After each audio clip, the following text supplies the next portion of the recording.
Hello and welcome to the Last Word on Spurs. We are award-winning Tottenham Hotspur podcast, and we return on the eve of what's going to be, of course, Spurs starting very, very soon. Their Premier League season to come. We've got a big match preview on its way, but look, we've got a really, really special guest joining us on this Last Word on Spurs that, for some, they are already missing him. They'll be missing him even more when the season starts because he's always got a decent prediction up his sleeve, it's fair to say, when it comes to all things Spurs. Before I bring in the man that's joining us, I'm delighted to have back alongside me the wonderful Matty Hayes. Matt, thank you so much for your time. Love to have you back alongside me. How are you? Lovely to be back alongside you, Ricky. I'm looking forward to a brilliant show, and I'm doing good. Like you said, just looking forward to the season ahead. I think I speak for both of us when I say we always look forward to the transfer window, but then when it's happening, we kind of look forward to it ending as well. So it'll be nice for the action to be back on the pitch. But of course, before that, we have a phenomenal show in store that I'm equally looking forward to. Yeah, absolutely superb. I totally agree with that, man. You know, it's nice. I mean, I'm sure this man will agree. One thing he probably isn't missing is covering Tottenham in a transfer window where his mentions are probably being bombarded. It's ats, it's quote retweets, what is going on in my life. He's away from that for the moment. We're delighted to welcome to Last Word on Spurs, a man that is unfortunately leaving the Spurs community. I'm sure he'll pop up now and then. We've got the wonderful journalist via The Athletic. The superb Charlie Eccelshare is back for one night only on the Last Word on Spurs. Charlie, how are you, my man? Love to have you join us. Yeah, I'm good. How are you? Thanks for the introduction. Good to be here. No problem at all, mate. No problem at all. Lovely to have you join us. Like I say, for those already, there's some already suffering the syndrome of not hearing you in their voice or hearing you in their ear, should I say, when it comes to all things Tottenham and the build-up to the season. But look, I'll start with, in your own words, Charlie. You made a lovely piece that you put out as your final piece for The Athletic about yourself, obviously departing your role. And it's incredible when you think you were there covering Spurs almost 5 years, more than 150 games, millions of words you wrote, you spoke during your time covering Spurs. And we are. That was every week, yeah. That was every week. And we know we're obviously losing you to the tennis now, which you've already started, I'm sure, doing ever so well in. A role that we go back to 2019, September 2019. Are you already starting to miss us? What's it like this summer? What has it been like not having Spurs in your life, not having us in your life? Yeah, I'm not averse to a bit of FOMO. And so I think that's the hardest bit is seeing, it's weird because I think most people, when they leave a job or change roles or whatever, they can kind of, not think about it too much. But with a role like mine, I'm seeing everyone's output. I'm seeing all the results. What I really wanted ideally was for me to switch roles and then football just be paused for a little while and not really happen until I was back doing it. But unfortunately, the powers that be turned down that request, and football is still happening. But yeah, it has been weird. And I do miss it. As I said in my piece, when I kind of announced I was making the move, it was all about the pull of doing this other role, something I've always wanted to do. There was no push element. I think it would have been a lot easier if I was, in any way wanting to leave the role or had enough, but that just wasn't the case. So it was a real wrench. And yeah, now seeing it's weird. It's like, when you hear View from the Lane, the podcast I used to do, or when I see my colleagues writing articles, or tomorrow at the presser, it's like seeing an ex-girlfriend or something out with their new boyfriend. And it's, that's what I've got to deal with. But, name my bed. I think there's definitely good things and bad things that you'll be leaving behind in your coverage of Tottenham. But one of the things that I'm sure is a brilliant part of the job is the traveling and going on the pre-season tours. And you've gone on many of them. You were in Korea, Australia, Thailand, Singapore, some of the most incredible places to visit and to follow the team. Tottenham this summer were in Korea and in Japan, played a lot of games in their pre-season this summer. How strange has it been for the first time in almost 5 years not being there on the ground with Tottenham as they travel the world? Yeah, that was weird. I mean, thankfully, it came off the back of me. I just started my new role doing tennis and had been at the French Open and Wimbledon, and both of those were so intense and such busy periods and a lot of time away from family. So by the time the tour rolled around, I was like, the idea of doing it just would have been mad, even hypothetically. So that kind of softened the blow a little bit because I couldn't even comprehend the idea of having another big tour like that at that moment. But yeah, those tours were amazing, and it was always such a privilege to be in those incredible places, and you get great access on the tours as well. I think that's where you get to speak to the most players, and it really sets you up nicely for the season.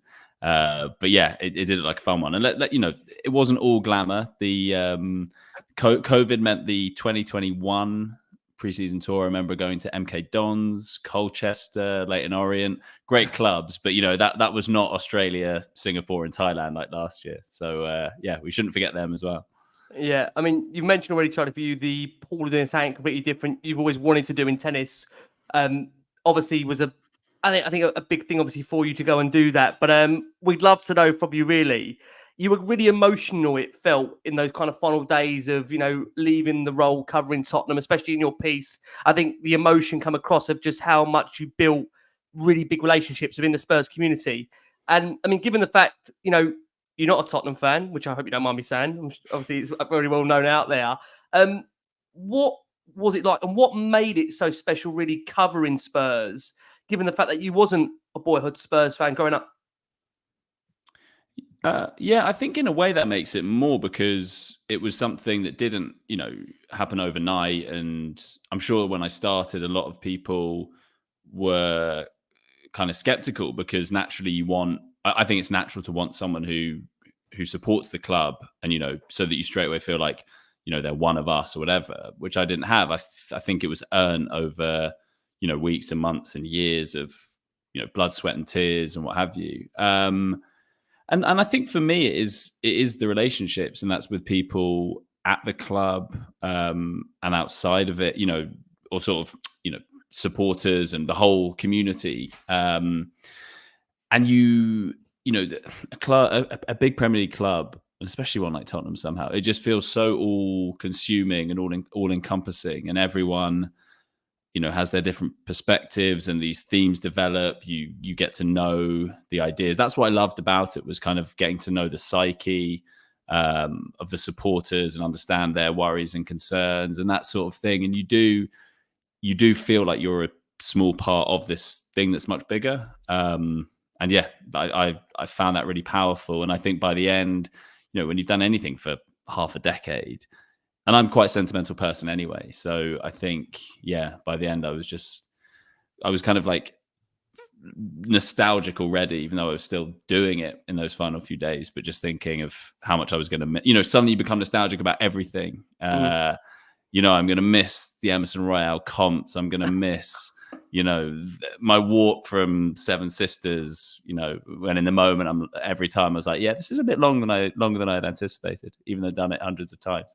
But yeah, it's I think it's a very special club. And what's fun is, once you cover, I guess, any club closely, I don't know, because Spurs is the only one I've done in this sort of depth. You get to know it, and yeah, it's just powerful.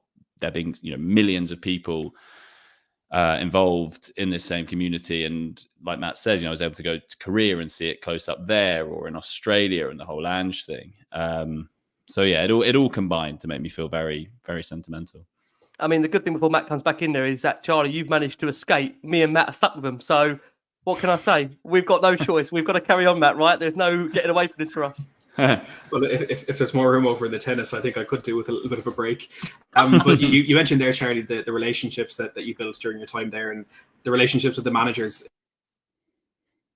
you interviewed and covered and spoke on a weekly basis to a lot of different managers. I think in 5 years in the role, there's not many clubs that would have given you that many managers, but there was a wide variety from Mauricio Pochettino when he first started to Jose Mourinho and Nuno Espirito Santo. It was short, but it did happen. Then to Antonio Conte, and of course to the most recent and the present manager in Ange Postecoglou. When you reflect now, who was your favorite manager to interview and to speak to on a regular basis, but also who was the toughest? So Ange is definitely the best. I get toughest out of the way. That was Nuno. I mean, Nuno was really hard work.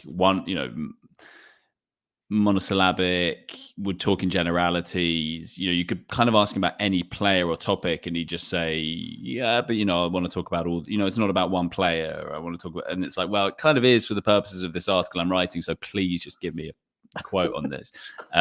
He wouldn't really play the game. And that was still when most press conferences were done via Zoom. So like a Zoom press conference with Nuno was, even high, because you don't even have like the eye contact or anything really to help your cause. So that was, real blood from a stone stuff. But Ange was the best. I mean, I really, really enjoyed, press conference is such a weird sort of format. It's quite outdated in some ways. And yet he managed to make it really interesting and engaging. Mourinho was really good for a quote. He's in a very different way from Ange, but if you're looking for a story or a headline or whatever, he would often deliver on that.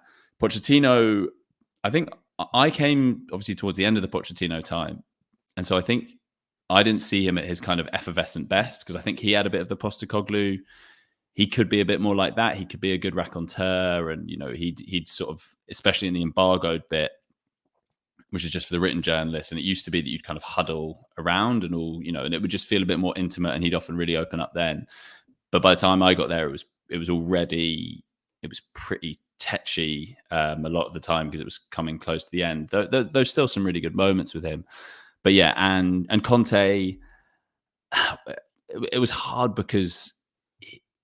Like what you realize as well, of all those managers I had, Ange is the only native English speaker. And while all of those other people speak amazing English, of course they do, but it's still, sometimes, especially with Conte, we all sit down after the presses and transcribe it all together. And you'd sort of be struggling to make sense of it sometimes. And not in a kind of, I mean, you could kind of work out what he meant, but when you have to be so precise with your wording and throw in the fact that then he was probably being deliberately cryptic at times as well, it often just made it quite tricky. He could obviously be incredibly entertaining as well. We think of those meltdown press conferences. There were a few of them, quite a few of them. I remember one of his first games 3 weeks into the job against NS Mura. In the Europa Conference League, and being out there for that in Slovenia, and him just absolutely ripping into the team, and Chelsea a few weeks after that. And then obviously the most famous Burnley and Southampton ones. But yeah, I love the presses with Ange, and I hope Ricky mentioned at the start, I will still be able to do bits and bobs hopefully this season. I do hope to get along at some point in the not too distant future for an Ange presser. Because it'd be nice to see him, and I found them in education. It's fascinating stuff. I mean, look, what's obviously really clear is, you obviously went through a lot of different managers at Tottenham. Not that it was your fault, Charlie, just to be very, very clear. You had no big of any reason why they lost their job. But we'd love to know what it was like, almost kind of getting the inside scoop or the inside story of a manager leaving, because to be fair, you had quite a few of them during your time at Spurs. I mean, Pochettino's probably, you'd say, I think, for fans at the time, was the most emotional one, because there was a real split amongst the Spurs fan base, that some felt that genuinely he should have been given more ample time and opportunity to turn results around. Whereas maybe you'd argue, again, the Mourinho one was interesting because he was sacked a couple of days before a cup final, and although Spurs were not in great form with him at the time, many think that Mourinho may have gone on to win that cup final, just given his record in cup competitions.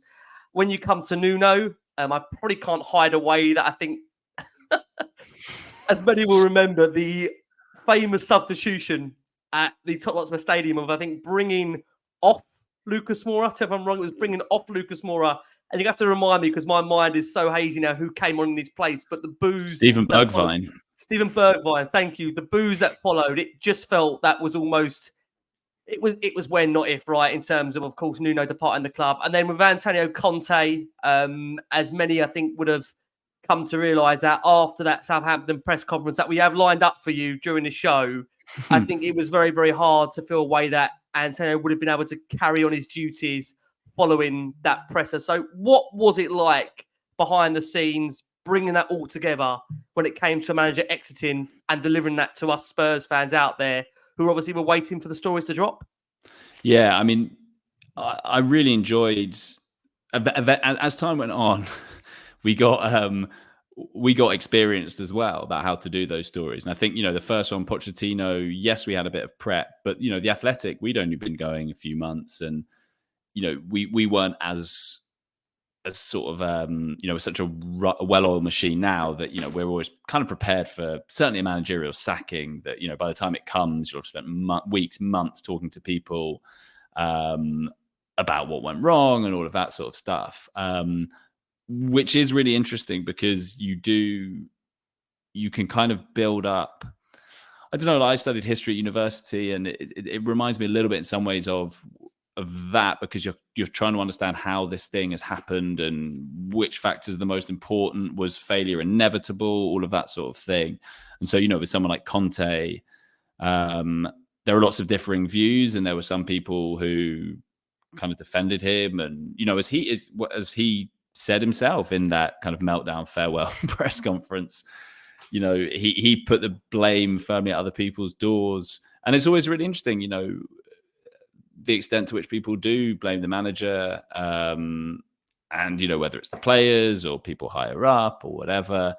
But though I think fans do find those inside story pieces really interesting, because there's so much kind of can spill out at that point. We often found people we'd speak to, might be quite tight-lipped about it as things are developing. But then once the manager's gone, or they know he's going to go, suddenly they're a lot more open, and you can get some really interesting stuff, and things that have happened that you saw one way at the time, suddenly you're like, oh, okay, so that was going on then, and you kind of piece it all together.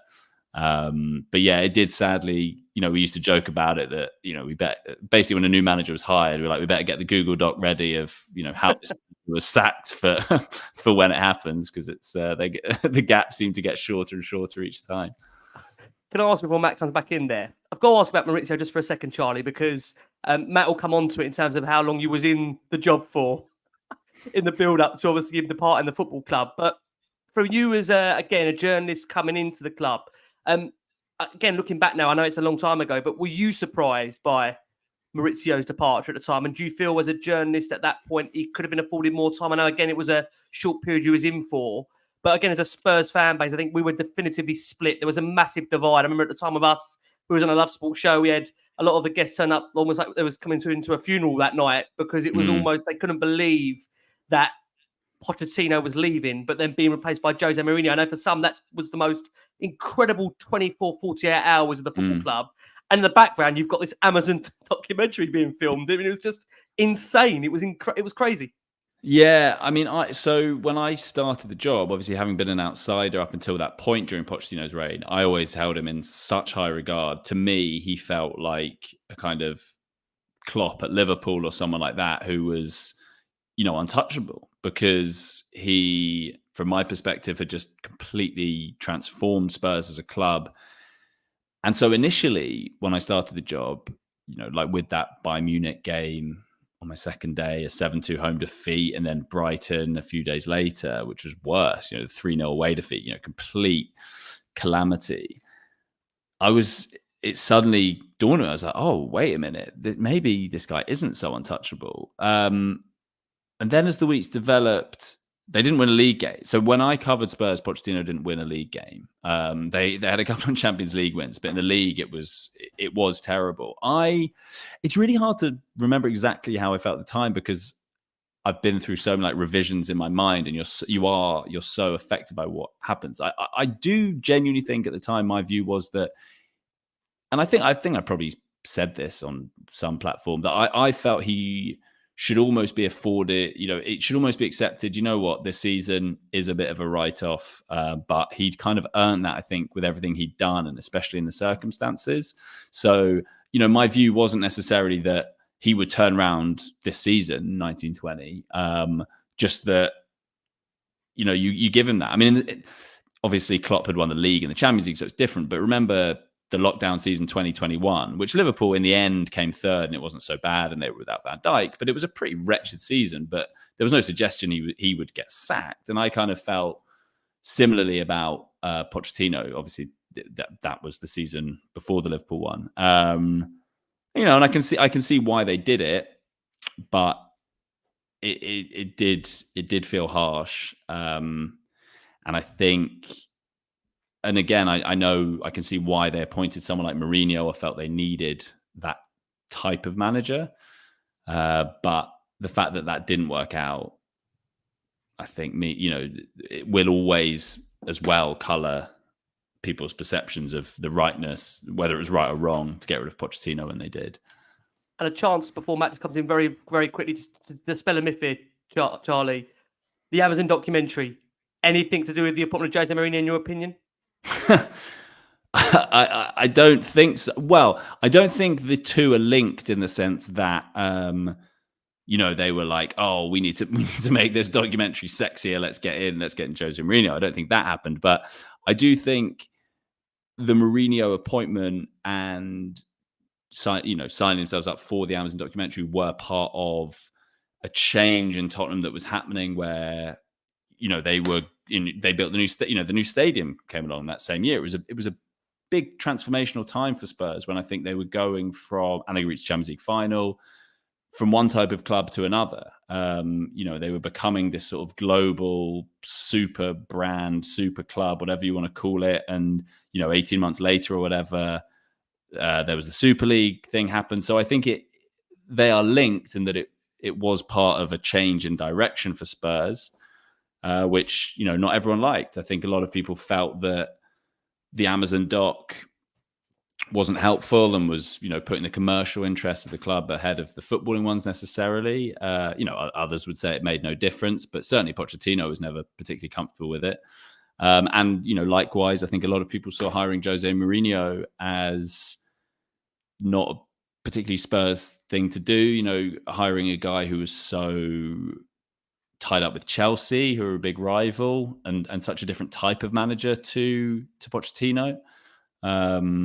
So yeah, I think I can see why people sort of bracket those two things in a slightly similar way.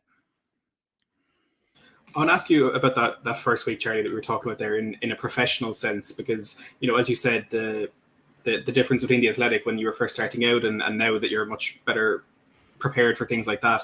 So for your first week in Spurs, like you said, day 2, Tottenham suffer their heaviest ever defeat at the Tottenham Hotspur Stadium, still to this date, their heaviest ever defeat, 7-2 to Bayern, who then go down to the South Coast and are battered by Brighton in, like what you said, was potentially a worse day. And you ended that first week at the club writing a piece about why Tottenham's beloved manager, Mauricio Pochettino, had lost the dressing room. So in a professional aspect, what was it like to walk into a club that had been so used to togetherness and just joy over the last 5 years to something that was really, really changing so quickly? Yeah, it was kind of crazy. I mean, that week was such a whirlwind. And I do think that made it more challenging in some ways being an outsider, because I think it's a bit like one's own family. Like, we can all have a pop at our dad or a sibling or a mum or whatever, but if someone else does it, it's a bit like, wait a minute, I can say that. I'd rather you didn't. And I think that's a bit the same with one's football club. Like you guys, will have all your reservations and hang-ups with the club. Of course you do. But if someone else comes and says that to you, you're a bit like, hold on, that's my club and I love my club and etc. So I think it was, hard coming in, but at the same time, you had to call it what it was. And, we were reporting what we were being told by people in and around the club and whatever, which we reported in that piece you mentioned, Matt, which was that a lot of, he had sort of lost the dressing room. And that was kind of the first time that was reported. So it was a big thing to report so early on. And again, there's a lot of shooting the messenger with this sort of thing. You see it all the time on social media. Journalists reports a bad thing at your club and people leap on it being like, no, that's not true. Like, everything's fine kind of thing. So it was weird. And it was definitely even after that first week, I thought this is a very different club to the one I thought I was going to be covering, because I was offered the job basically at the time of Spurs being in the Champions League final. And, so there I was thinking like, wow, I'm going to be covering this team who, just, finished runners up in the Champions League. They've got this new stadium. They've got this beloved manager, like everything's rosy. And little did I know that summer of 2019 was the beginning of the end for Pochettino, and that basically for the 4 years after that, it was going to be varying shades of crisis. Yeah, do you know what? I mean, again, you've got to know this, Charlie, over the years. It is a crazy, crazy football club. I think for one as fans that we struggle to still to this day try and come to terms with what happens, week to week, let alone year to year or decade to decade, to be honest with you. But I think that's what makes the club, again, what it is. It feels like at times a bit of a soap drama, a never-ending just club that can have a crisis to crisis, but then in between have incredible moments that take your breath away. And I think that's the thing with Tottenham. It's one of those football clubs where I don't think you can explain it. It's really hard because again, there'll be a lot of rival fans watch the show, and again, they may not be lucky enough to support a Premier League side, and they do wonder, how can you at times be so upset or frustrated and angry? You're supporting a Premier League side that have pretty much been in around the top six for the good 10, 15 years. Why is there so much frustration? I think we'll come on to it. We know how much we're desperately craving success. We're craving a trophy. We've appointed so many of these win now managers, and we've now gone back to somebody that for many, it feels like they've gone back to their roots, the DNA of playing a certain brand of football. Again, you'll know it from being on social media. Still, he can't please everybody. It is a process. We're back again in the midst of what we've been told is another rebuild. So it'll be interesting to see, of course, with Spurs, how things do progress. And I think, look, this opening half hour, I think, Matt, I've got to agree, it's just been fascinating insight from somebody that's had the pleasure of obviously covering Spurs in such close detail over the last 4 or 5 years. That, again, you only really get this insight, Matt, don't you, when you've got somebody that's really been at the heart of what's been a crazy last 4 or 5 years, Matt. Is that fair to say?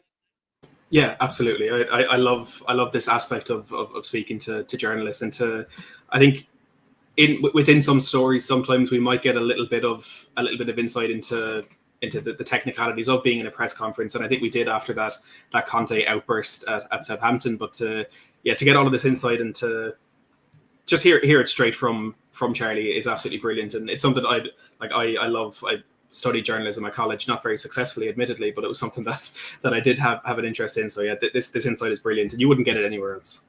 I mean, totally agree. So what we are going to do, we are going to go for our first break of the show for our listeners and audio. We've got nearly over 3,000 of you that are watching us live on X, on Instagram, on Facebook, on YouTube. As always, thank you so much for all your incredible support for the show. I'm joined by my co-host, Matty Hayes, and we're joined by returning. Listen, he is very much well known in the Spurs community. We're going to miss him. It is our final hurrah. Although he says to us, you'll still see him about sometimes, asking Ange some questions and hopefully appearing on The View from the Lane. We're joined by the wonderful Charlie Eccelshare over at, of course, The Athletic, covering tennis for now.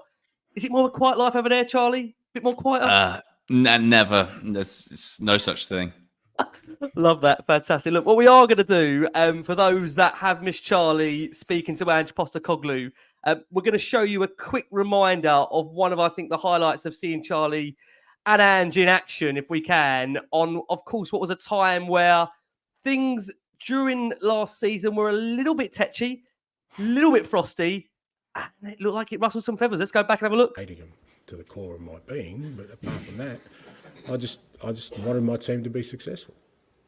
And just thinking ahead again to that game and the kind of fan perspective, and I think I would actually go further from the Spurs fans I speak to. I'd say the majority, what they're saying anyway, is that they do hope Spurs lose the game, which I'm not saying I agree with. I think it's, but I just wonder, do you think, obviously, Schadenfreude and laughing at your rivals has always been a big part of football. Do you think it's becoming, in the social media age or whatever, is it becoming an even bigger thing now than it was? Oh, look, if you go by social media, yeah, there's probably 99% of Spurs supporters who don't, if that's your world, but please don't tell me that's your world, Charlie. No. There's such a bigger world out there, mate. Oh, my God, please.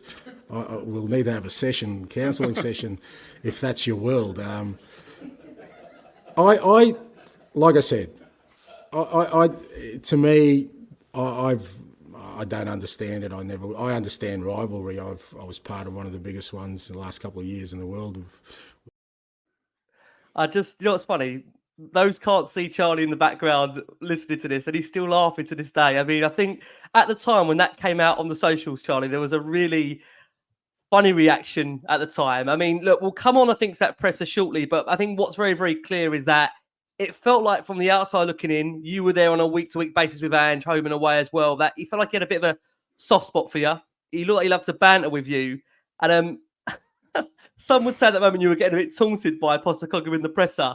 And look, we could hear and watch you at times trying to get the wording of the questions to Ange just right, just spot on.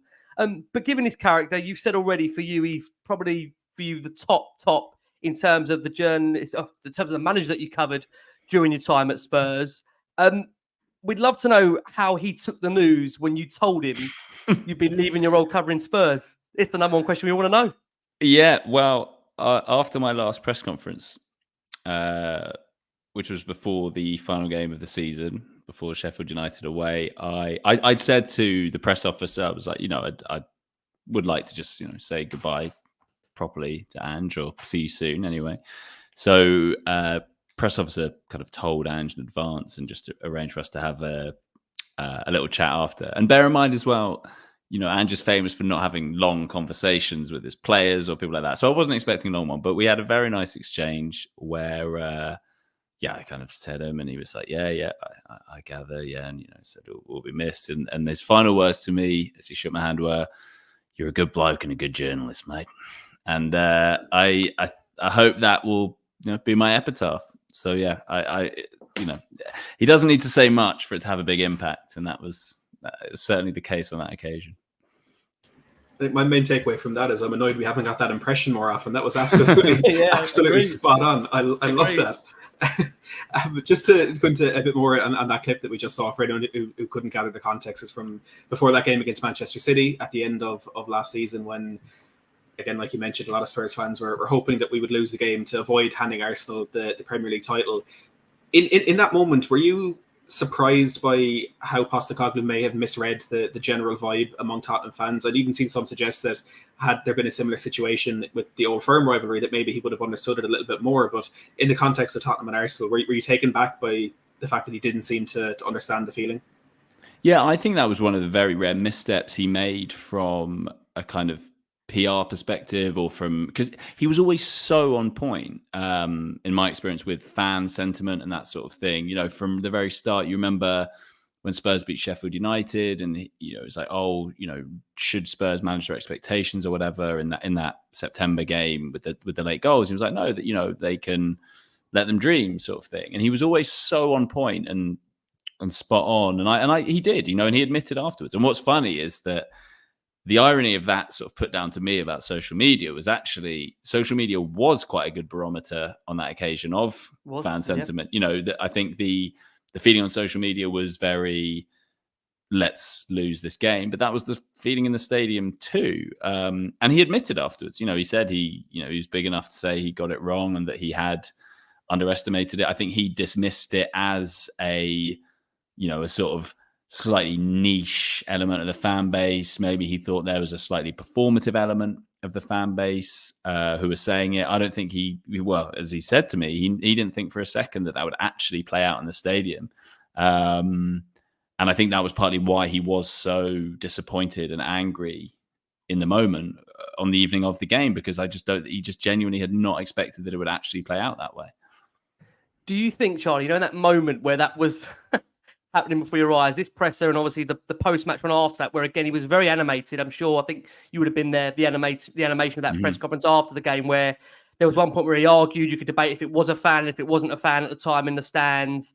He was just so frustrated and angry that night in general, I think, just by the way the mood played out. He never really judged it. Do you think there was a concern that maybe it would have been hard to recover what was, up until that point, a really great relationship with the Spurs fan base, where really up until that point there wasn't a misstep, there wasn't any real kind of chink in the chain in regards to the connection between the two? Was there ever a concern for you that, hold on a second, maybe he isn't quite getting the gist of what Spurs fans want in that moment?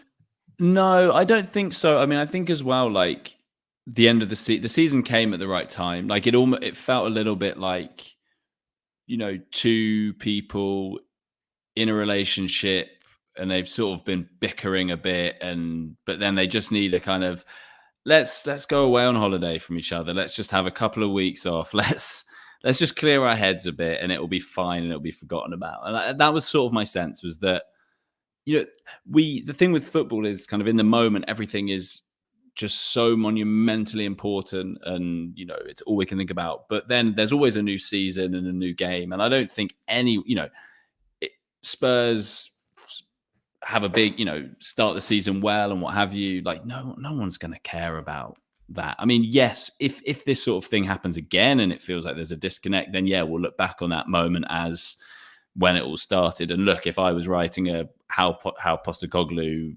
left Spurs, if I was getting that Google Doc ready, then that would be clearly a big moment, because it could turn into something. But I don't think it will, because I just think it was such a unique situation. Like how often do we see fans rooting for their opponents? Like, they're very rarely for any club in certainly my lifetime. So I don't think it will come up again. And I think he's very, very good at kind of managing the mood with his press conferences, because he's such a good communicator, such a good orator. Like, there was another one where I think it was ahead of the Liverpool game back end of last season, when there had been, rumblings about, is the team defending well enough? Is the approach quite right? And he just gave such a masterful press conference talking about the fact that, a lot needs to change, and this is, we're very early into a project, et cetera, and watching that, and it completely kind of changed the mood, and everyone was a bit like, oh, okay, yeah, let's take a breath. This has been a good season. So yeah, my sense was always that it would blow over quite quickly, and I think, yeah, the end of season came at a good time, because it would have been interesting had Spurs been playing Sheffield United at home rather than away on that final day, so just straight off the back of City. It would have been interesting to see, whether there would have been any bruises on either side. I don't think there would have been necessarily, but as it was kind of like, let's just forget about it and move on. Yeah. You mentioned one phrase there, managing the mood, which brings us very nice onto a couple of clips that one manager wasn't always the greatest at that term, managing the mood. Let's take a look in action. I'm not, maybe I'm not so good. Yes, I'm not so good. And I think Tottenham called me to improve the situation. But I'm too honest. To close my eyes, you understand? And to continue to tell, okay, but I want to finish my season in this way, and okay, but my salary is good. No, but I'm not this type of person. I have ambition. I'm a person that I have ambition. I hate lose, and we lost, I repeat, 4 games in the last 5 games. And for me, I repeat, this is unacceptable, and I want to accept this, and I want to try, to move the situation, also to make assessment with the club, because if we continue in this way, maybe, and we have to pay great attention, and because this league. And then we can finish 10, 12, 13, and in the same way that when I arrive here, the same position. Why, Antonio? Why do you think it is like this? Why? I don't know, because they are used here. They're used here. Don't play for something important. Yeah. And they don't play. They don't want to play under pressure. They don't want to play under stress. It's easy in this way. And Tottenham story is this. 20 years that there is the owner and never won something. But why? Only for the fault is only for the club or for every manager that stay here? And I have seen the manager that Tottenham had on the bench. You risk to disrupt the figure of the manager and to protect the other situation in every moment. And now, until now, I try to hide the situation, but now no, because I repeat, I don't want to see what I have seen today, because this is unacceptable. Also for the respect for the fans. They follow us, pay the tickets, and to see the team another time, to have this type of performance, for me, I repeat, this is unacceptable. You know what? You sometimes forget, right, when you watch these clips again, God, things aren't that bad last season. When you think back and you see this going on. The reason That I missed out. My favorite bit from that rant was when he goes, the players? The players? And it reaches an octave that you didn't think was quite possible. You know what? We could have played Excuse. We could have played the full 7-8 minutes, but we have to get more insights from the wonderful Charlie Eccelshare, which is why we only had to skim that down to a minute. But like you said, there's so much, Charlie, you could have taken from that 7 to 8 minute interview of Conte, where, look, again, another manager that you had, I would say, you can say the pleasure of covering, obviously in this long, illustrious list of Spurs managers that came and went during your time covering the football club. We'd love to know from you. And before I do, I would invite, again, we're getting loads of comments coming through from lots of viewers and listeners. Thank you so much for those. Again, I must say, nearly over 4,000 of you watching this live. Unbelievable support for the show. If you want to drop us some questions in towards the end, we'll see if we can go through some quick fire ones with Charlie. We haven't really got a lot to get through. We're going to try and get through so much with Charlie. But listen, so much lovely comments coming into the show. What is it like, though, Charlie? I've got to ask you, when a manager is about to unleash in a presser, and then you are part of that clang, if I want to call them, a lovely clang. Obviously, yourself, Ali, Dan Kilpatrick, Tom Barkley. Apologies if I'm listening to anyone out there that have then got to report that back to us, that are waiting for that to drop on X. And you must know, God, this is going to be crazy when we drop this. Yeah, it is. It's both. It's like really exciting, but also a bit scary at the same time, because it's like this bomb's been detonated and you're like, there's so much to piece together from this. You know, there's the initial rush of, you get the quotes out, and then you're speaking to your desk about, which is kind of the team of editors, about, what you want to do with that information, what it all means. And it's funny as well, because sometimes, you get a sense of it coming. Sometimes it hits you by surprise a little bit. I mean, like more like NS Mora, in my head, I was naively thinking, it's a Europa Conference League game. Yes, it's a bit annoying, but how much does anyone really care about this? And then he comes in and just absolutely unloads, and you're like, whoa, okay. And, when you think about that trip, NS Mora away, you're going for the game, whatever, and you kind of, think it'll be good. But in your head, you're kind of like, it's not going to be massively eventful because it's a Europa Conference League group game. You're not really expecting it. And then suddenly it's all happening. You're like, oh my God, is this manager, is he going to leave? He's only been here a month. Is he really thinking of leaving? Like, what's going on? But yeah, it's great fun as well, because there's the adrenaline rush of, we've got to get all this together. We've got to, analyze what on earth has just happened. What it means. But yeah, I mean, that some of those ones, Conte was, he could be spectacular in those sort of meltdown moments. I mean, Mourinho as well had there was some where he clearly, Mourinho's were quite methodical, quite thought out. I'm going to go and say this and get at this person, etc. But yeah, they're an experience. Most unpredictable, Charlie? Conte, quickly, most unpredictable? I think it was that Moura one, maybe, or the one at Chelsea. I mean, Burnley was, I don't know, but Burnley was in some ways, because, it was a bad defeat, but I don't think I thought it was going to be, quite that bad. And I think it was funny, because I think the first question one of the first questions was Jack Pitbrook, my colleague, asking him about, it was something, Conte had been talking about counter-attacking in the build-up to the game, and he asked him, like, did you suffer defeat to a counter-attacking team tonight, or something like that? And Jack literally could have asked him any question in the world, and he would have given the same answer, which was just a rant about everything he wanted to get off his chest. Like, he didn't even pay lip service to the idea that he would answer the question. It was just, I'm going to soliloquize about everything that's wrong with Spurs. And yeah, it was quite something.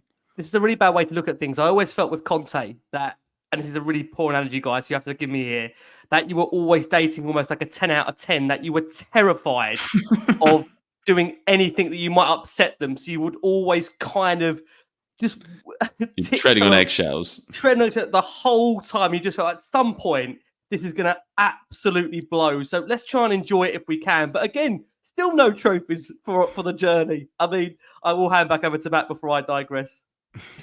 I think just I'll stay on that point for a second. I think that the most interesting thing about the Conte Southampton press conference for me was, as a fan listening to that, I agreed with every single word that he said.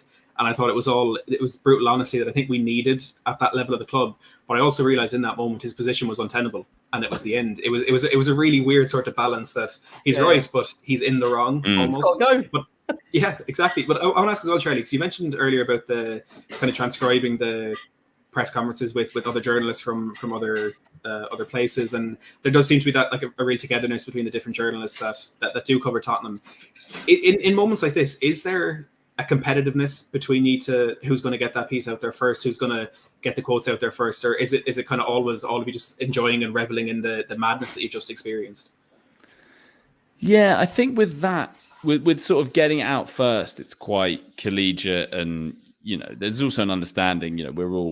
It's all out there, and that's it. I think where the competitiveness comes in is if something like that happens, you're more thinking, what can I say to differentiate myself from everyone else, and that's either by just having something might come to you and you have an opinion that really lands or connects, or it's okay, I need to find out what's actually going on here. I need to speak to my contacts, and everyone's having the same thoughts, to get more insight, more background on this, because I think something like that happens, and yes, it's about getting the quotes out there, but those are out there really quickly, and soon enough, no one cares. No one really cares where they've come from. They just want to know what's happened. Then it quite quickly becomes, well, what was that about? Like, how long's he been stewing on this? Is he talking about X here? What does he mean when he says Y? Like, there's still a lot of unpacking and explaining to do, and I think that's where we sort of come in as journalists, and that's probably where you start thinking, how can I cover the story in the best way possible? But just on the point as well about the group, it is such a nice group, and that was something that I really enjoyed. And on those tours when we go away together, such a nice bunch of people, really. And the weird thing is that these are like your simultaneously your friends and your rivals, because you're all covering the club together, but you're all also in it for yourself. To some degree, you want to write the best story, or you want to get the best story, whatever it is. But yeah, I always love that was also part of the reason I was really sentimental leaving the role, because I was like, I'm just going to miss seeing all the guys every week. That's one of the funnest bits of the job.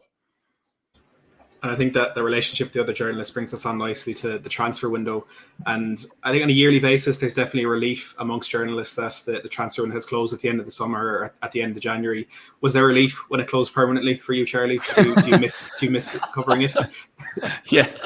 Yeah. I mean, I think I'm sure I said on this show before that for most journalists it's a tricky time. You live in this state of kind of constant paranoia that is something happening, you're missing something.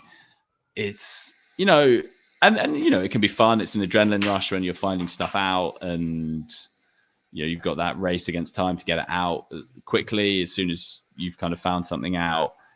But I would say on the whole, it was not part of the job that I most enjoyed, put it that way. Like, there's so much. You're just constantly trying to work out what's real and what isn't. So much noise.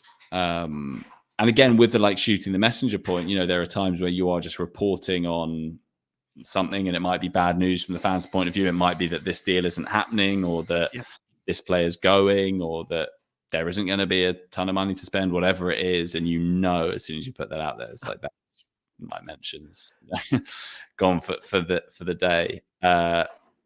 So yeah, I think it's hard as well. What I found hard about it was that often there'd be times when you kind of have to pause all the other features and stories, whatever you're writing on, because really you could write a great piece on a former player or on issue X at the club. If you did that at a busy transfer time, you put it out and everyone's just like, okay, yeah, but any Romero news or any news on Van de Ven or any news on player Z, and it's like, I needn't have bothered. Next time I'll just save that for October or whatever, when, because at the moment all people really care about is transfers. And, fair enough. I get it, because transfers is fun. It's fantasy. It's a world of possibilities. But sometimes there just isn't a lot to report. And that's not what people always want to hear. Yeah, I think, you know what? I mean, especially during this time, this is why, again, for me, I'm not a massive fan of the transfer window being open at the start of a Premier League season. For me, I would prefer it. I agree. And I think we've been there before, where I think it would be better if it was to close in advance of the season starting, because I think there's this hysteria around the fact that if you do get a bad result, well, you just can go and spend 60 million on a player. It's going to solve all your problems, and you're not going to lose another game after that. And I think, again, at the moment, that's where, again, this summer, there's been some frustration around, obviously, maybe Spurs not bringing in more of a number of prominent first-team players, which will come on to you very, very shortly. But you can be honest now and tell us, Charlie, is there such a thing as is the tennis aggregators more calmer and quieter than the Tottenham aggregators? Yeah, I mean, there are, but not to the same extent. And it is quite nice, I have to say. Like, you can write things. The way of it now is that you have to be so careful and considered with like every word you write when covering a club like Spurs, because it's going to be aggregated, and it's going to be out there. So things that you're not sure will definitely happen, but you might have heard a whisper of or whatever, that back in the day you might have put in towards the bottom of a piece, and whatever. But now if you do that, it may as well be the headline of the story, because it's still going to get picked up on in just the same way. So yeah, it is quite nice not having that same sense that anything I put out, especially in transfer window time, is going to be so heavily scrutinized. One thing that's, I think, from the aspect of a transfer window that nobody likes to talk about at the moment, and something you're probably happy to be leaving behind, is the learning and the researching and the explaining again about homegrown quotas and club trained quotas, and these ridiculous intricacies of what actually makes up a professional football squad. How pleased are you that you can leave that all to Alistair Gold to inform us about for this summer? Yeah, that's all his now. That element again, I get it, because the level of it's crazy now, but just like the level of engagement that fans have, the level of knowledge they have is so high. So all of that stuff you do really need to be across and understand.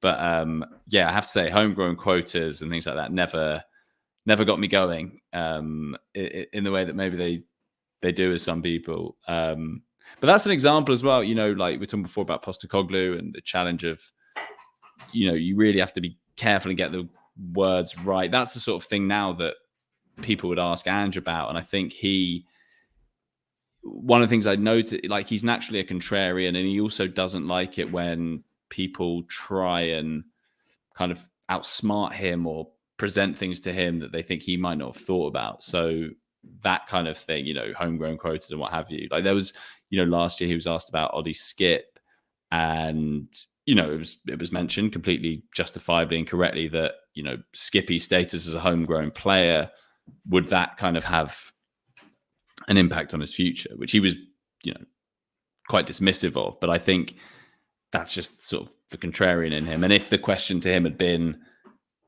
you don't seem to have played Skippy, does that mean he's going to leave? He would have similarly been like, well, it doesn't mean that, don't second guess me, kind of thing. So but homegrown, it's it's a big it's a big preoccupation of Spurs fans. I think ever since the Eric Dyer, Ben Davis, the fact that they weren't counted as homegrown or whatever, I think it's always been a big thing ever since then.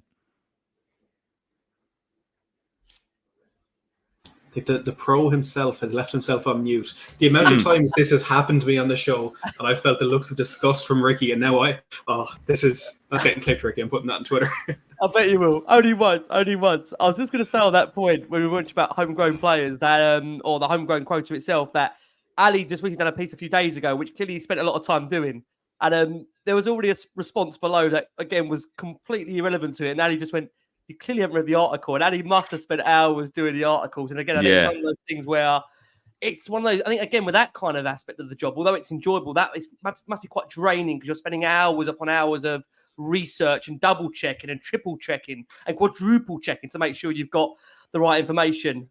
Charlie, you also had the pleasure during your time covering Spurs to interview a number of players one-to-one and getting to understand really what makes them tick. They included recently the likes of Pat Matasar, Destiny Udogie, Christian Romero, and before he departed, Eric Dyer.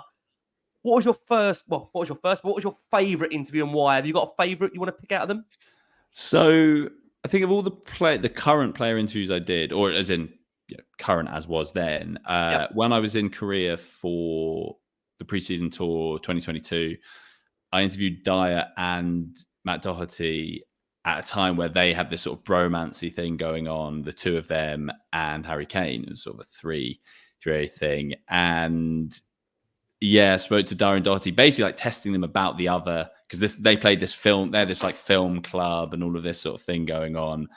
And that was just really fun. And I think they both really enjoyed it because it was a bit different. I wasn't asking them about their prospects for the season or about their form or the favorite position, or it was basically no football questions in there. It was all just talking about each other's film tastes and about each other's haircuts and about what the others like and their relationship. And it was great fun. And I think that you could see their body language almost like relaxing as they realized, oh, okay, this isn't going to be sort of the normal interview I'm used to. And that's what's great about The Athletic, is having the freedom to do those sorts of pieces, because that wouldn't necessarily work in a newspaper, but as it was perfect for our purposes. And I think that's the one. And maybe, because it was two in one go as well. So that's the one that, I probably look back on most fondly. You also had the pleasure of interviewing some extremely entertaining characters during your time. Is Rafael van der Vaart, Benoit Suakato, the man who famously didn't like football, and David Bentley. Who gave you the best lines for article and made you laugh the most in those interviews? Yeah, I mean, those three were definitely amongst the best of those former players. And often former players are more entertaining in some ways because they're not constrained. Current players always have to be slightly mindful of what they say. They're unlikely. They're certainly not going to criticize colleagues or managers or whatever. Whereas those three you mentioned just absolutely went for it. I mean, it's just so outspoken in their different ways. Van der Vaart, I do remember as I was doing it, just thinking there are so many good lines for this interview. Like, it was just like zinger after zinger. Him talking about like nutmegging Jack Wilshere and saying like, I'm the king around here, go home, and all of this. You're just like, okay, that can go in the headline. That's amazing. Asuakoto as well, like similarly, just so open. And Bentley was great. I mean, Bentley was a lockdown one, and in May 2020, I think we spoke. And it was at a time, I think, like, we ended up speaking for hours because I think, people just wanted human contact, I think. So, like, in normal time, maybe, I might have gotten half an hour with him, maybe an hour. But yeah, it was just like, it really felt like, we were both just quite enjoying having this long chat with one another and covering everything. He was quite reflective on his career. But yeah, those were so much fun to do, those interviews.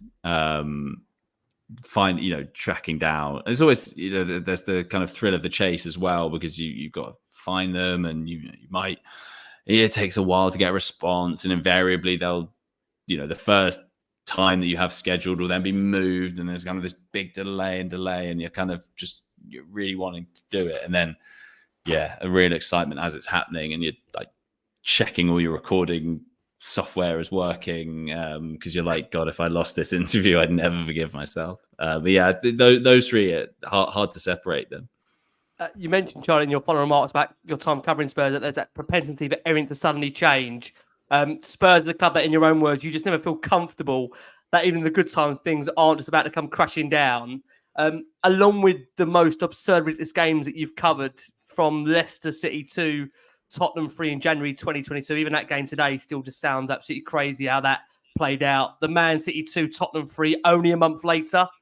And then to go fast forward, the 4-1 home defeat to Chelsea last November, which Spurs fans were clapping the team off in a 4-1 home defeat to a London rival. Just absolutely insane. I mean, these are perfect examples of the crazy games that this club has put us through.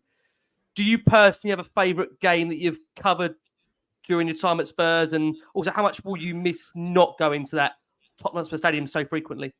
Yeah, that's going to be a big miss. Like, I love the games. I think, like, broadly, my favorite things were the games and doing View from the Lane. Like, those things were just, I loved. Never, ever sort of took for granted, or, you know, the games was so special, partly as well, like I said, because it was always really nice to see everyone and catch up and what have you.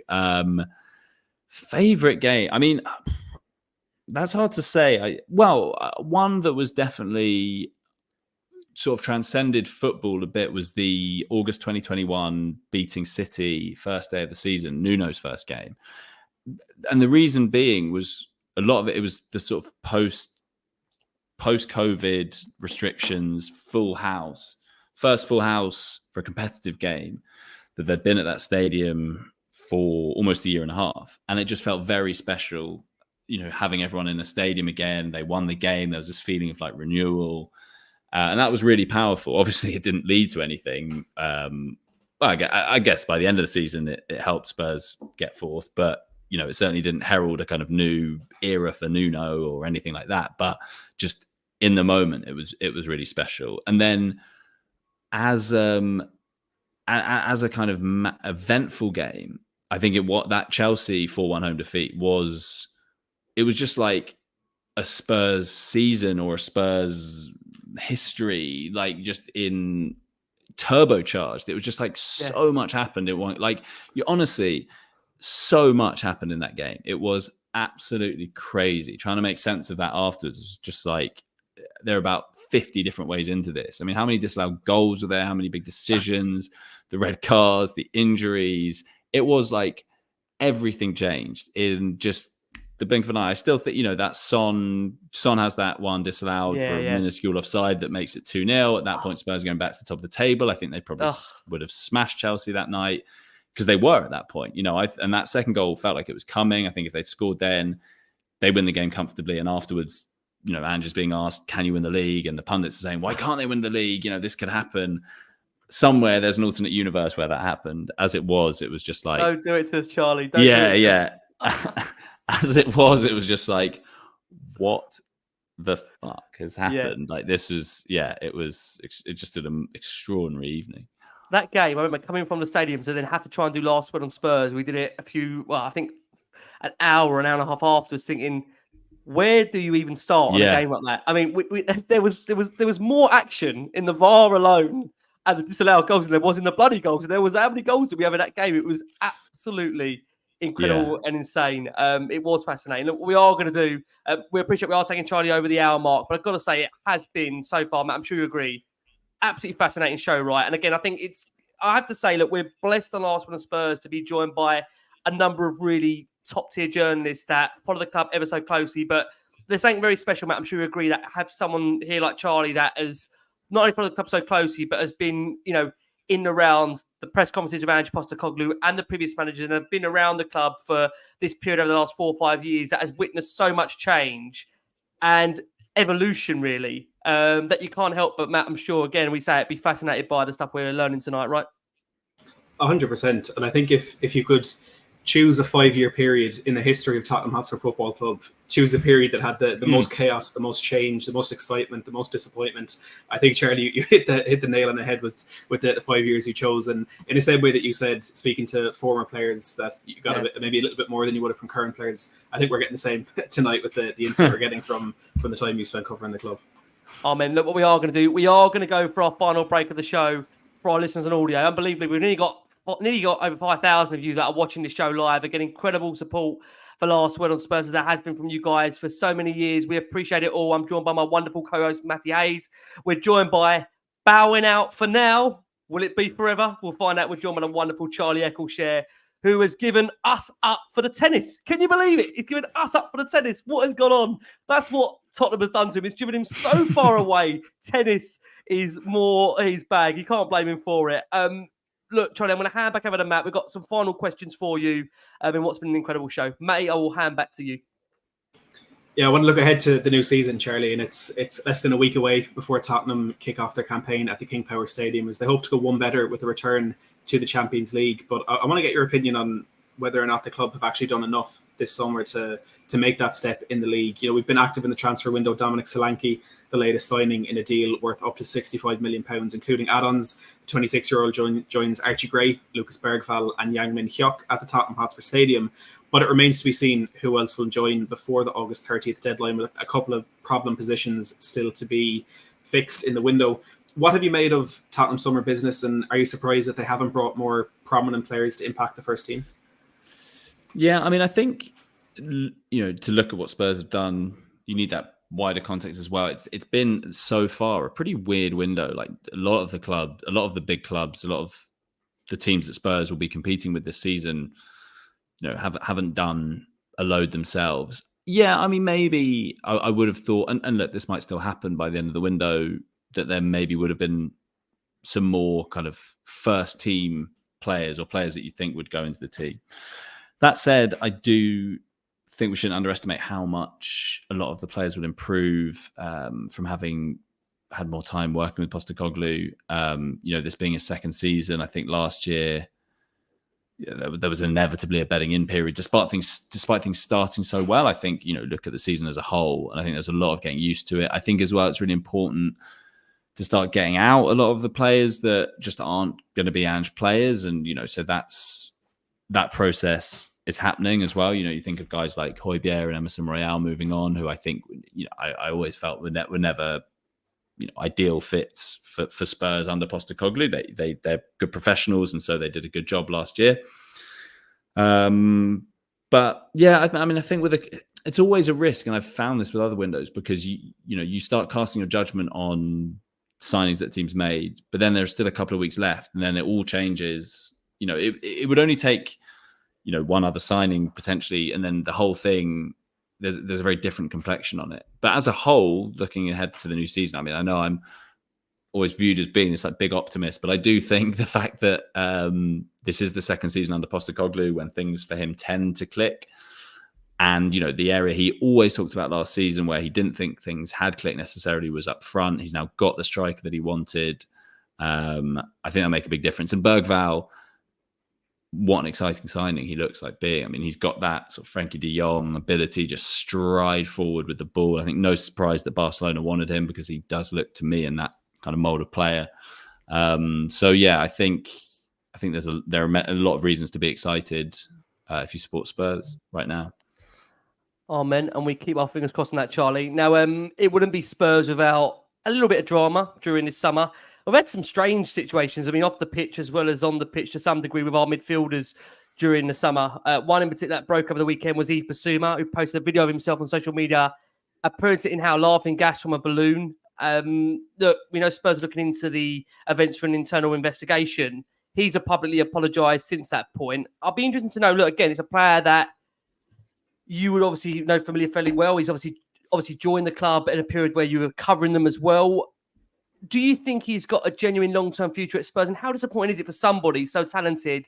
And I cast my mind back to someone like Ndombele as well, another midfielder who came to Spurs with such promise, such hope, such ability, that we, again, with Bissouma having yet seen go on to fulfill his potential, do you think he will win a Spurs shirt, or do you just think he just isn't going to work here? What's your gut feeling on that one for you? Yeah, it's a good topic. I mean, Bissouma was kind of symptomatic of Spurs last season in some ways, in that he started so brilliantly and then things tailed off. And, you know, he was getting suspended, and he had that red card, two red cards, and he picked up a bunch of yellow cards, so missed a game because of that as well. I don't know. I mean, I think he really suits how Postecoglou wants to play in lots of ways. You know, he's very brave. He wants the ball in tight areas. He can drop the shoulder and beat a man. Like, he's well suited to that role. So I do think it still could work out for him. But clearly, you know, things like this just aren't going to wash. And I seem to remember as well last summer Postecoglou saying, you know, that initially when he came in, that Bissouma was maybe late for a meeting or something like that. But Andrew was saying that he'd, spoken to him, and since then he'd been good as gold, and he'd been encouraging him to be more of a kind of reference point for the younger players and that sort of thing. So I think Andrew really wants to make it work, and he really sees a player in there, and he sees a potential leader in there. But actions do, it's a cliche, but actions do speak louder than words in this case, and that is just a big disappointment for people to see this sort of thing. And it's just another unwanted distraction when there have been a few this summer. Think of things like Bentancur. So I think Ange will really, really take a dim view of it. One player who definitely doesn't have a future at Tottenham is Emerson Royal, who has departed this summer, sealing a move to Italian giants AC Milan, following plenty of speculation over a switch to the San Siro this summer and a long, drawn-out, imminent deal. Two clubs finally agreed on a fee of about €15 million plus add-ons. We know one thing, and you already mentioned it in the show, one thing you enjoyed during your time covering Spurs was Emerson Royal's compilations. We got one last comp from the Spurs social media team last week. Following his move to AC Milan, and he was welcomed into the San Siro as a huge signing, taking Kaká's former number at the club. How pleased are you, given his difficult time at Tottenham, that he secured a move to such a prestigious club? Yeah, I think it's a really good move for him, and he was always a really useful player. And I said at the time, I think he could have been a good option as a right-sided centre-back in the back three under Conte. He was also signed, he's a very kind of diligent fullback who was sort of better at defending than he was going forward, despite everyone assuming, I think largely because he was Brazilian, that he'd be this sort of Maicon Cafu hybrid and be great at getting forward, but that just wasn't him. So, he was signed as a right back, a kind of orthodox right back, then asked to play as a right wing back, an attacking right wing back under Conte, and then asked to invert under Postecoglou. And, he did everything with the right attitude, the right approach. I was reminded as well of that no-look pass when Spurs were chasing a goal. I think it was against Sporting in the Champions League. I mean, what a moment. And he just passes the ball straight off for a goal kick. And you just like... we can laugh now. We weren't at the time laughing. Now. We can laugh now. Just incredible.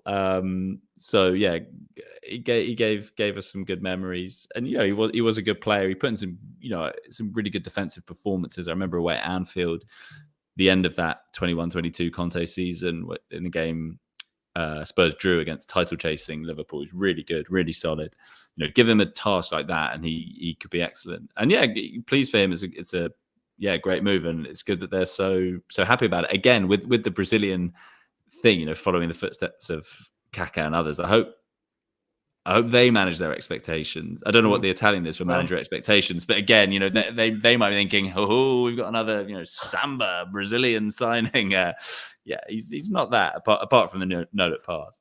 I mean, we have seen it at Spurs before. We have sold players that have gone on to then become absolute world beaters. I remember when Kevin Prince Boateng left this football club, we thought we got rid of a real dud, and he then turned out to be a genuine superstar. So, listen, I used to keep a list of the players who left Tottenham and went on to win trophies, and some of the names on that list. Josh Onuma went down to the Championship. He won the playoffs at Fulham. Vincent Janssen went over and won the league in Mexico. It always happens, and I've no doubt he'd be added to that list. It is incredible. I think Danny Kelly has a list like that as well. Amazing. Good company. We have to compare Love notes. that. Fantastic. Now, obviously, the signing, back in the last week, it's become Spurs' club record signing of Dominic Solanke. He etched his name into the record books by becoming the 7th most expensive English footballer, following that whopping £65 million switch to Spurs. He's penned a 6-year deal.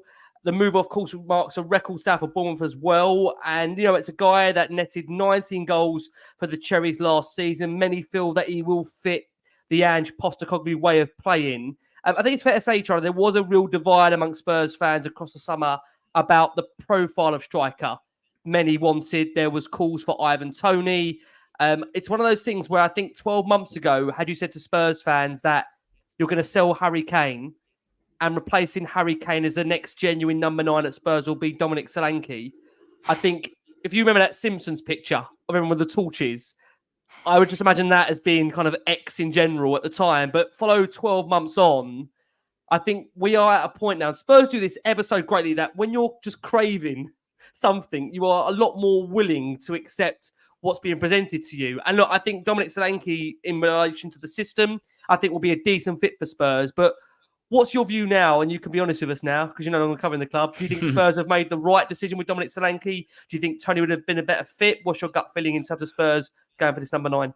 No, I definitely think of those two, Solanke makes a lot more sense. And the fact that he's who Postecoglou really wanted is really important. You know, that we've seen so many times where the manager and the sporting director or whatever have not been aligned and they've been at odds with one another. I mean, Conte, Paratici, that happened quite a bit.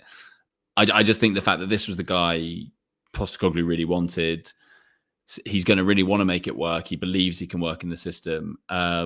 So yeah, I think for that reason alone, almost it feels to me like the right guy to bring in. And you know, he is off the back of a really good season. He is a very effective striker.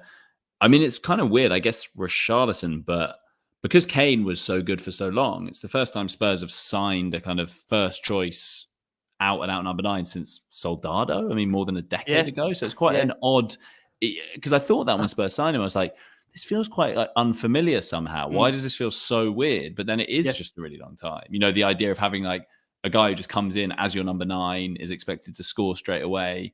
I think it'll be really interesting. And obviously he's there both to score goals, but also be a kind of facilitator for Spurs' wide players, bringing people in.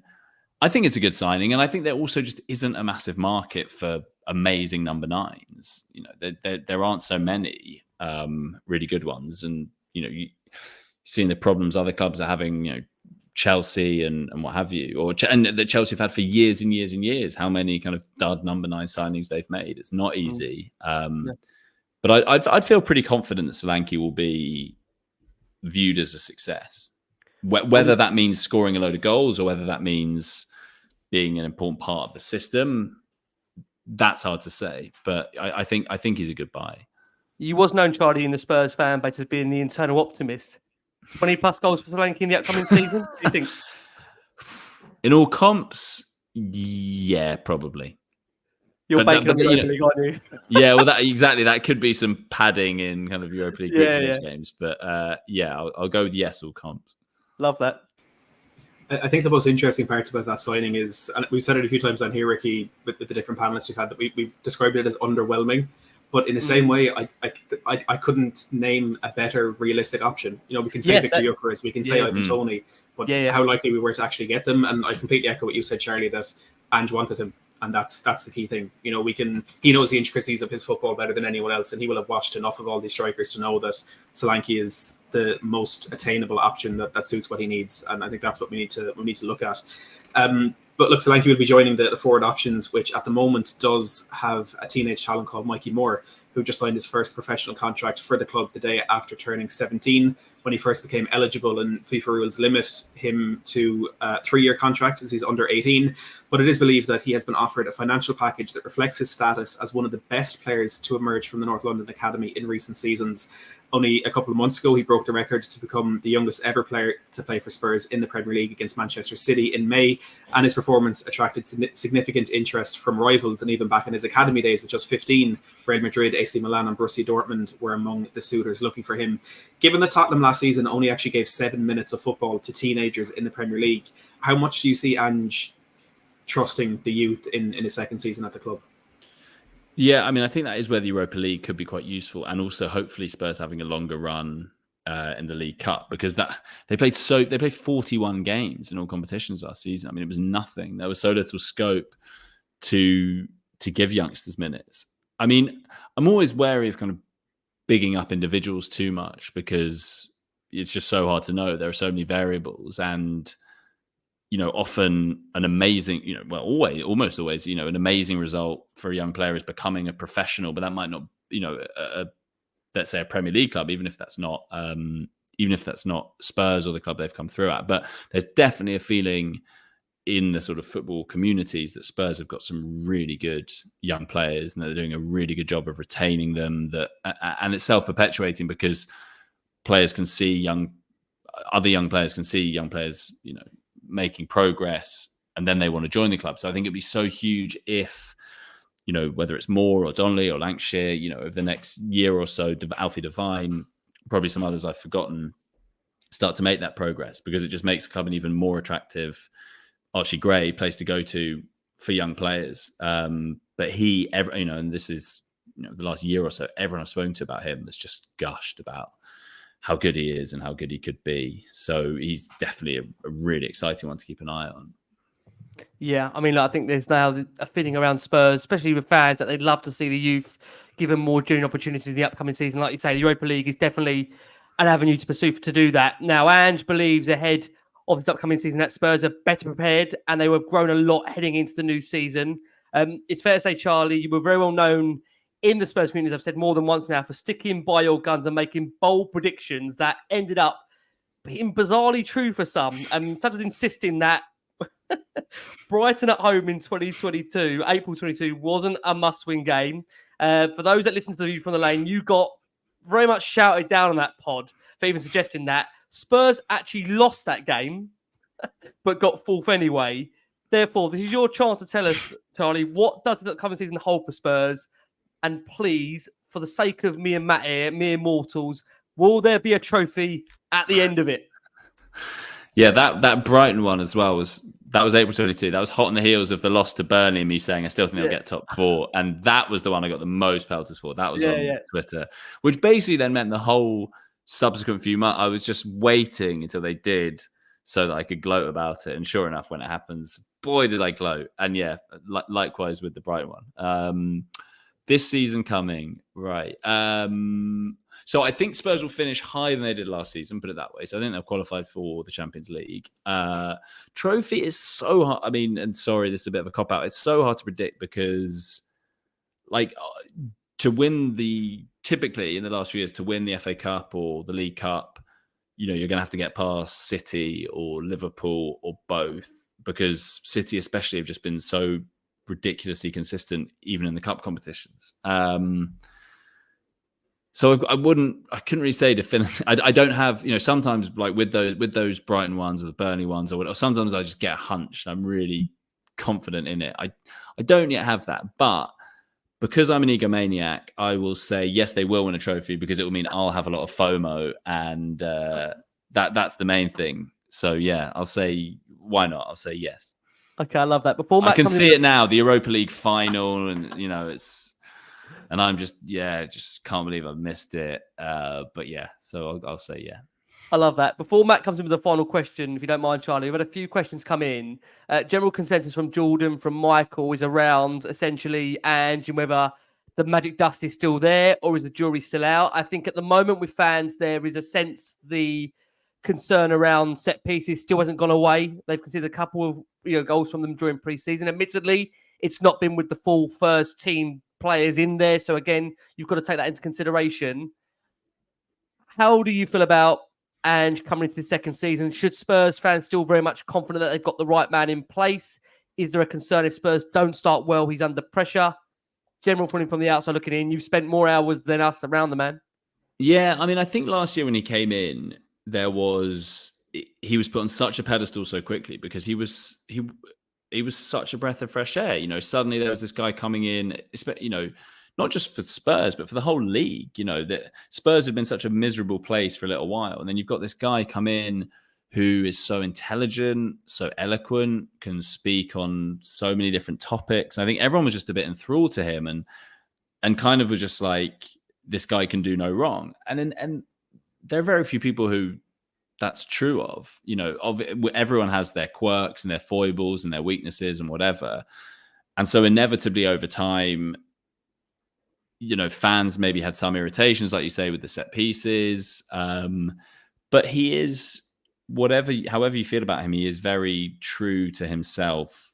As he always says, he's not going to compromise. He believes in his way of playing. And so I think you kind of have to take the rough with the smooth. Like, you can't say you love the fact that he plays attacking football, but then say, oh, but I'd like him to sort of shut up shop in this game. Or you can, but that's not the manager you've got. And there are some managers who might do that, but he's not one of them.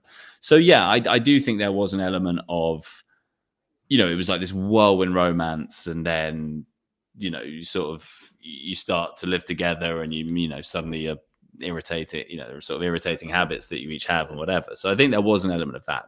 But broadly speaking, yeah, I still think he's an amazing manager who's done an amazing job, and I think Spurs will continue to see that improvement. And generally, his second seasons, things have clicked, and players have got used to how he wants to play.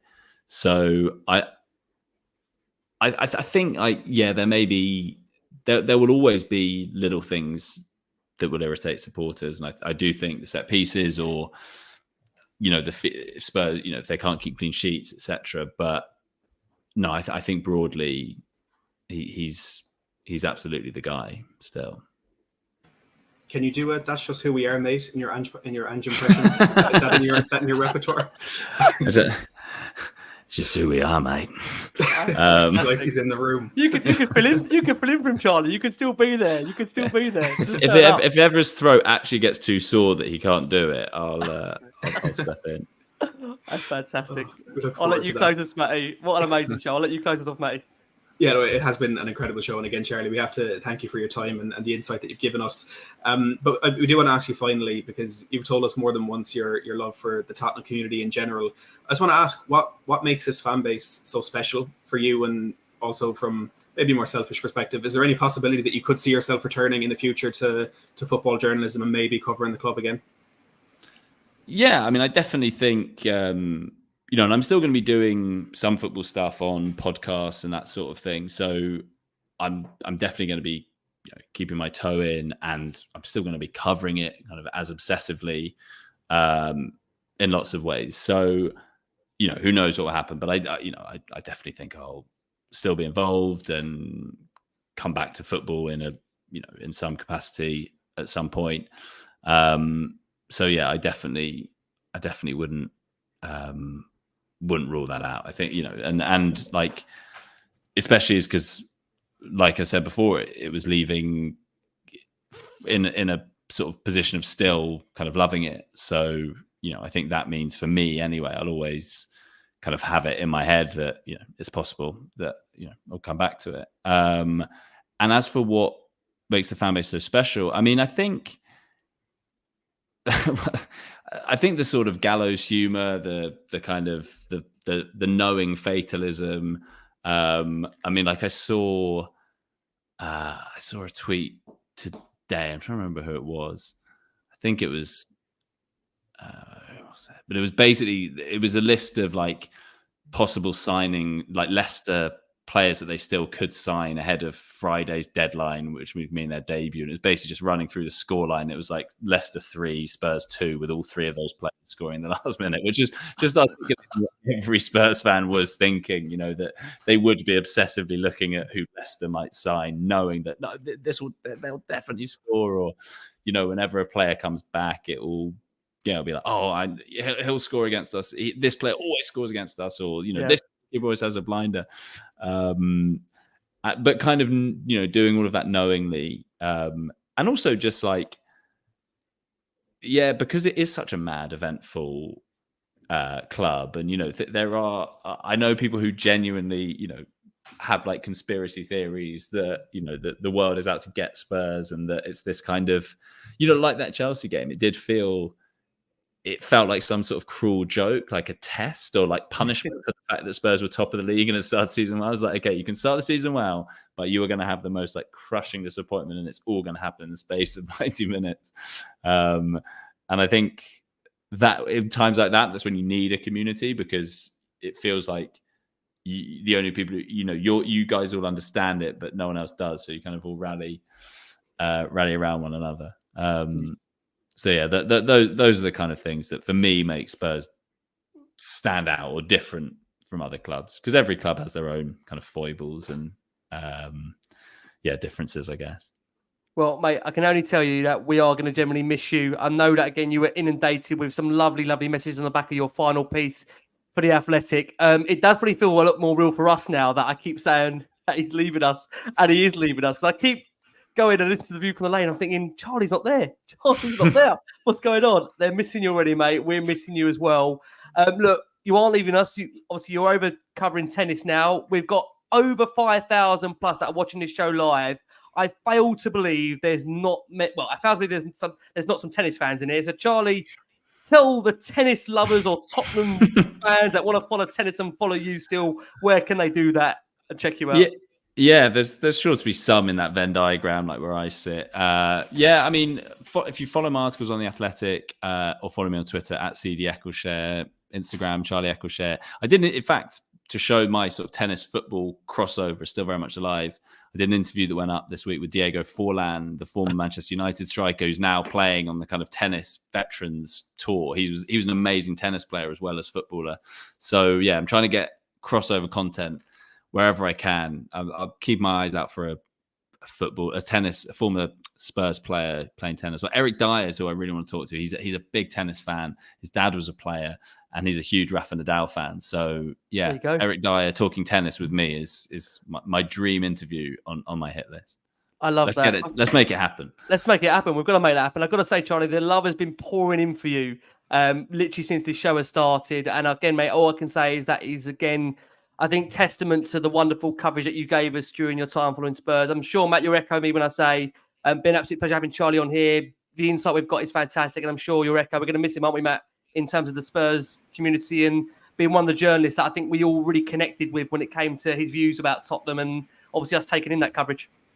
Yeah, 100%. And I saw someone put it in the comments a while ago. They used the word incisive journalism, and I think that just sums it up brilliantly. It was, you always knew if Charlie's name was even on an aggregator, but the articles especially, that you're getting value for your time. And yeah, it's something we'll definitely miss. But of course, wish you the very best of luck covering tennis, Charlie. But don't enjoy it as much as you enjoyed Tottenham, please.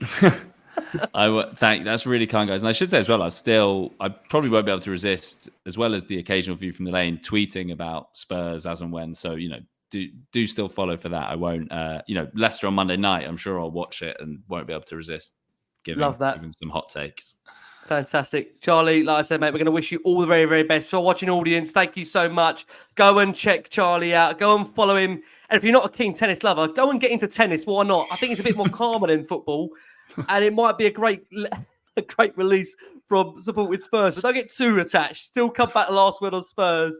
And us in general, like I say, don't get too attached to tennis. But listen, it's been an absolute pleasure from myself, Matt, from the wonderful Charlie Eccelshare. Listen, we've been the Last Word on Spurs. We're back with you very, very soon. Thanks so much for your support. Like I say, from us all here, keep safe, keep well. And as always, come on, you Spurs.